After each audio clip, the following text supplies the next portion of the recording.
गत वर्ष पहिलो युनिटी कप केवल एउटा प्रतियोगिता मात्र रहेन। यो हाम्रो भुटानी नेपाली समुदायका लागि कहिल्यै नबिर्सिने एक अविस्मरणीय क्षण बन्यो।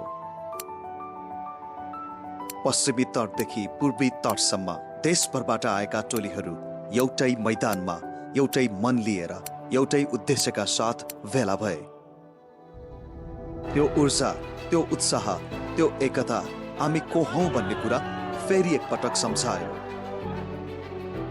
हाम्रो समुदायको अविचल समर्थन, आदरणीय प्रमुख अतिथि प्रकाश शर्मा गर्तौलाको गरिमामय उपस्थिति र अत्यन्त सम्मानित धनबहादुर छेत्रीको अमूल्य मार्गदर्शनले युनिटी कपलाई केवल खेलको सीमामा बाँधेन, यसले टाढा देशमा बसेका हामी सबैलाई आफ्नै घरमा फर्किएको अनुभूति दिलायो। त्यो अनुभूति आजसम्म पनि हामी सँगै छ।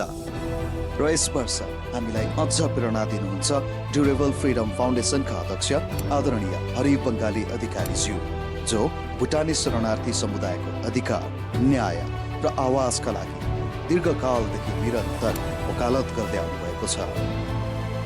र आज त्यही भावना, त्यही आत्मा बोकेर हामी फर्किरहेका छौँ दोस्रो युनिटी कप 2026 लिएर।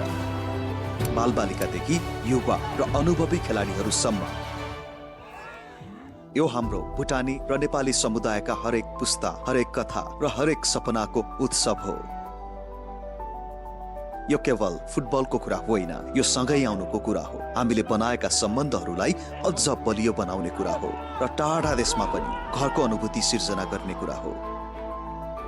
सिन्सिनाटीमा जुन 19 देखि 21 सम्म सिन्सिनाटी साम्बाको आयोजनामा र फ्रिडम सिनियर सर्भिसको समर्थनमा हामी फेरि एकपटक भेला हुँदैछौँ। हरेक पासमा आशा छ, हरेक गोलमा खुसी छ र हरेक खेलमा हाम्रो समुदायको आत्मा जीवित छ।